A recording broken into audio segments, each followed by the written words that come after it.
السلام علیکم، میں ہوں رضوان اور آج ہم جا رہے ہیں زمین کے اس مقام پر جہاں زندگی نہیں مگر کہانیاں بہت ہیں، جہاں سورج 6 مہینے تک طلوع نہیں ہوتا اور اگلے 6 مہینے غروب ہی نہیں ہوتا، جہاں ہوا اتنی ٹھنڈی ہے کہ سانس بھی برف بن جائے، جہاں درجہ حرارت کبھی -89 ڈگری تک گر چکا ہے۔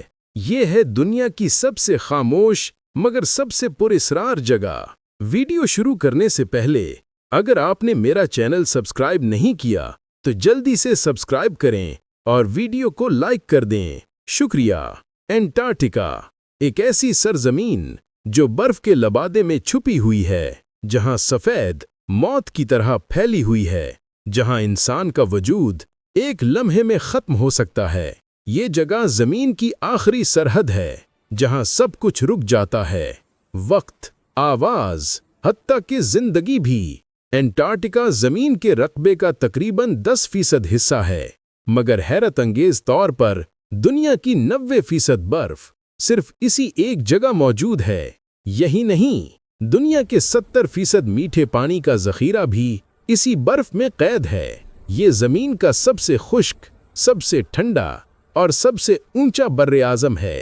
یہاں نہ کوئی درخت اگتا ہے، نہ کوئی بادل برستا ہے، یہاں صرف برف ہے، خاموش، بے حرکت، لیکن وقت کی کہانی سناتی ہوئی۔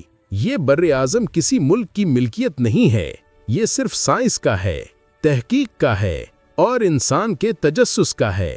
یہ واحد جگہ ہے جسے دنیا نے جنگ اور سیاست سے پاک رکھا ہے۔ ایک معاہدہ، انٹارکٹک ٹریٹی، جسے 1959 میں سائن کیا گیا، اس کے تحت یہاں کوئی ایٹمی تجربہ نہیں ہوگا، کوئی فوجی سرگرمی نہیں ہوگی اور کوئی ملک یہاں پر قبضہ نہیں کر سکتا۔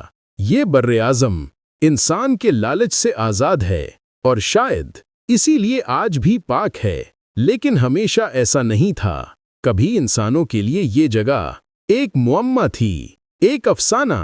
صدیوں پہلے یونانی فلسفیوں نے کہا تھا کہ اگر شمال میں آرکٹک ہے تو جنوب میں ضرور کوئی اینٹی آرکٹک ہوگا، اسی سے لفظ بنا انٹارکٹیکا۔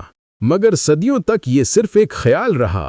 19ویں صدی کے آغاز میں جب دنیا کے نقشے مکمل ہونے لگے تو انسان نے پہلی بار جنوبی برفانی خطوں کی جھلک دیکھی۔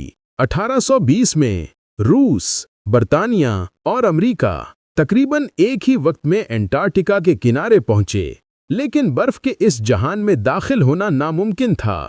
جہاز تباہ ہو جاتے، ہوا کے شور میں آوازیں گم ہو جاتیں اور سمندر کی برف ہر چیز نگل جاتی، پھر بھی انسان باز نہیں آیا۔ 1900 کی دہائی کے آغاز میں دنیا کے بہادر ترین ایکسپلوررز نے انٹارکٹیکا کو فتح کرنے کا عزم کیا۔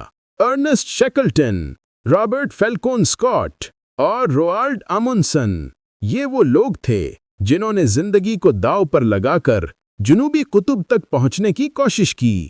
1911 میں ناروے کے ایکسپلورر روالڈ اموندسن سب سے پہلے ساؤتھ پول پہنچے، زمین کے آخری نقطے پر پہلا انسانی قدم۔ وہاں صرف برف تھی، ہوا تھی اور ایک جھنڈا، ناروے کا۔ اموندسن نے اپنا مشن مکمل کیا، مگر 1 ماہ بعد جب رابرٹ فیلکون اسکاٹ وہاں پہنچے، انہیں صرف برف پر جھنڈے کی چھایا ملی۔ اسکاٹ واپس نہ جا سکے، سخت سردی اور بھوک نے ان کی پوری ٹیم کو ختم کر دیا۔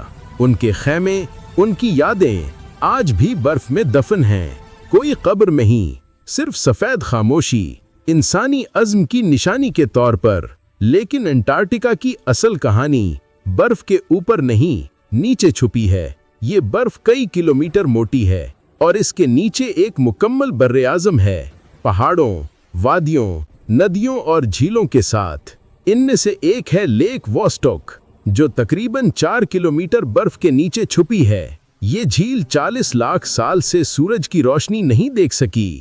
جب سائنسدانوں نے یہاں ڈرلنگ کی تو انہوں نے ایسے جراثیم دریافت کیے جو دنیا کے کسی اور حصے میں نہیں ملتے۔ یہ وہ مخلوقات ہیں جو ہمیں بتاتی ہیں کہ زندگی کہاں کہاں ممکن ہے۔ اگر برف کے نیچے زندگی ہے تو کیا مریخ پر بھی ہو سکتی ہے، یا جوپیٹر کے برفیلے چاندوں پر؟ انٹارکٹیکا کے نیچے صرف جھیلیں نہیں،